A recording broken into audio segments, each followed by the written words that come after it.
ఏది అయినా ట్రై చెయ్యి ఆచి చికెన్ మసాలా. ఆచి చికెన్ మసాలా. ఇక సీఎం రేవంత్ రెడ్డిపై మండిపడ్డారు కేటీఆర్. మూసీ సుందరీకరణపై ప్రభుత్వం దగ్గర డిపిఆర్ కూడా లేదన్నారు ఆయన.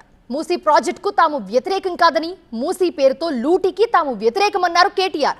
హైదరాబాద్ లో ఒక ఇల్లు కట్టినట్లు చూపిస్తే తాను శాశ్వతంగా రాజకీయాలు వదిలేస్తారంటూ రేవంత్ రెడ్డిని సవాల్ చేశారు కేటీఆర్.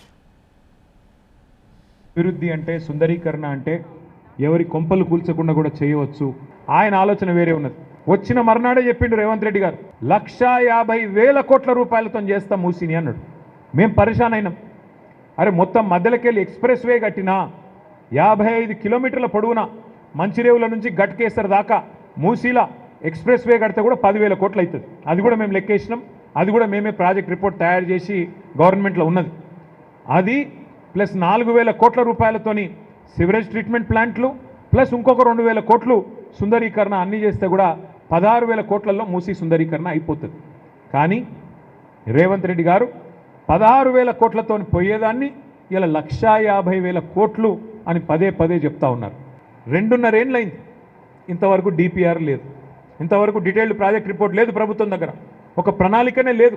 సందర్భం వచ్చినప్పుడు కుర్చీ మడత పెట్టి ఇలా కుర్చీలో కూర్చున్నాను ఎగురుతున్నావు, అదే కుర్చీని మడత పెట్టి నిన్ను తరిమి కొట్టే రోజులు కూడా దగ్గరలో ఉన్నాయని చెప్పి కూడా నేను హెచ్చరిస్తా ఉన్నా. మూసీ ప్రక్షాళనకు మేము మద్దతు పలుకుతాం, కానీ మూసీ పేరిట లూటీ చేస్తానంటే మాత్రం తప్పకుండా అడ్డుకుంటాం. నేను ఛాలెంజ్ చేస్తా ఉన్నా రేవంత్ రెడ్డి గారు, ఈ 2.5 ఏళ్లలో హైదరాబాద్లో ఒక్క ఇల్లు నువ్వు కట్టినట్టు చూపెడితే నేను శాశ్వతంగా రాజకీయాలు వదిలేస్తా అని చెప్పి నేను ఇవాళ సవాల్ చేస్తా ఉన్నా.